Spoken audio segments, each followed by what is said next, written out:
Aliados Sexo Asertivo, @perlaspiso29. Doctora Joexmar Peroso, Orientación Biopsicosocial Femenina. Paola Valles, Makeup Artist especialista certificada en piel morena. Invicta, Boutique Femenina Física y Online. Damari Fuentes, Makeup Artist. Chixi Cups, dulces y pasapalos para toda ocasión.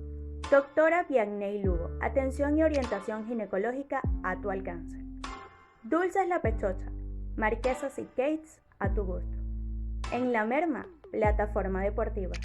Pide un deseo, Sex Shop. Hola, bienvenidos a En Íntimo, edición Sexo Asertivo. Una nueva edición de En Íntimo en donde estaré tocando 6 temas referentes a sexualidad humana a través de las distintas plataformas de @Sexo Asertivo.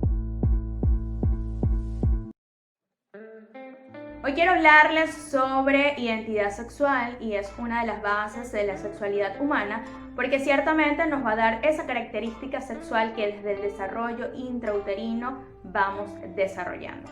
Ahora bien, la identidad sexual es un elemento subjetivo, es una característica o una identidad que va a depender únicamente de cada individuo. Todos vamos a tener una identidad sexual distinta, todos vamos a tener un patrón sexual diferente. Al ser seres sexuados, la identidad sexual es lo que nos va a decodificar a nosotros como seres únicos. Cada persona va a tener una identidad distinta. Es lo que nos va a permitir poder reconocernos, es lo que nos va a poder permitir poder vernos al espejo y decir yo soy. A ver, entonces en concreto la identidad sexual va a ser esa característica propia e individual que como seres sexuados vamos a desarrollar. En sí, la identidad sexual tiene 4 grandes elementos: el sexo, la identidad de género, el rol de género y la orientación sexual. Eso nos va a identificar a nosotros como seres sexuados y básicamente es la base de nuestra sexualidad. Ahora bien, ¿qué es el sexo? He comentado que el sexo son esas estructuras anatómico-funcionales que nos distinguen a hombres y mujeres de la sexodiversidad. Entiéndase por sexodiversidad a todas las variantes del sexo. Hemos definido el primer elemento de la identidad sexual, que es el sexo como estructura que nos distingue a hombres y a mujeres de la sexodiversidad. Podemos adentrarnos a lo que es el género, es decir, identidades de género y roles de género. El género es una construcción social, es decir, son ciertas etiquetas o ciertos parámetros sociales que se nos van a asignar una vez que nacemos. Quiero que tengan en cuenta que, primero, sexo no es género.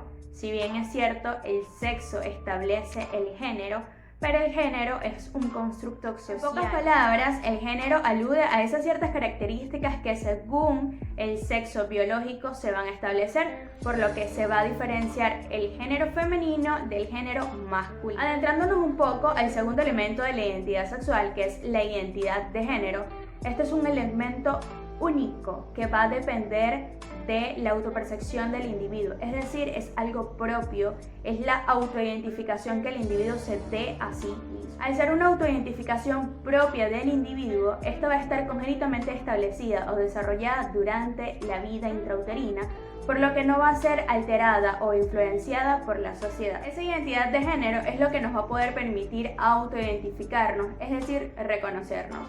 ¿Y qué vamos a reconocer? El sexo biológico con el que nacemos. Ahora bien, ¿qué pasa con esas personas que no reconocen su sexo biológico? Es decir, el sexo con el que nacen.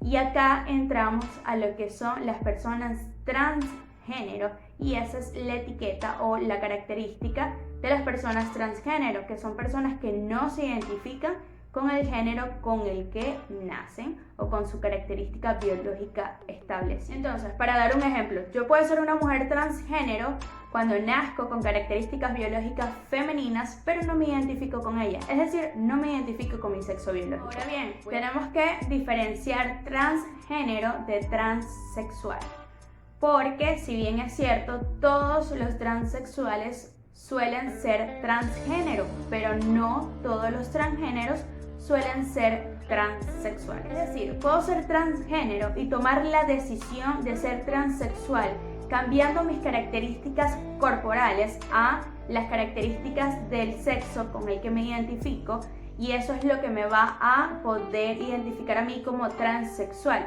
Sin embargo, puedo ser transgénero y no cambiar mi cuerpo a las características del género con las que me identifico. Entonces, sigo con los ejemplos. Un individuo transexual es un individuo transgénero que decide cambiar sus características corporales según el sexo con el que se identifica. La importancia de la identidad de género como elemento clave de nuestra identidad sexual radica en que es un elemento que nos va a poder permitir autoidentificarnos según nuestras características biológicas. Sin embargo, tenemos que tener en cuenta que no siempre podemos identificarnos según el sexo con el que nacemos. Ahora bien, teniendo en cuenta que nacemos con un sexo biológico que nos diferencia, que tenemos una identidad de género ya establecida, ya autorreconocida, podemos hablar y profundizar en lo que es el rol de género. El rol de género no es más que la expresión de nuestra identidad de género a nivel social, es decir, cómo nosotros vamos a expresar nuestro género, y es importante destacar que el rol de género sí es influenciado socialmente y por lo general vamos a responder a ciertos patrones paternales de referencia. Es decir, vamos a adoptar ciertas características que socialmente ya están establecidas según el género femenino o masculino. Ahora bien, es importante mencionar que el rol de género, al estar influenciado por la sociedad, va a estar regido por ciertas etiquetas o ciertos parámetros que se van a asignar según seamos hombres o mujeres. Para concluir, quiero dejarles la importancia de poder profundizar en la identidad sexual para poder conocer los distintos elementos que la conforman, es decir, el sexo, la identidad de género, esa autopercepción que vamos a tener de nosotros mismos, el rol de género, que va a ser la expresión de nuestro género a nivel social, y la orientación sexual, que es el cuarto elemento de lo que es nuestra identidad sexual.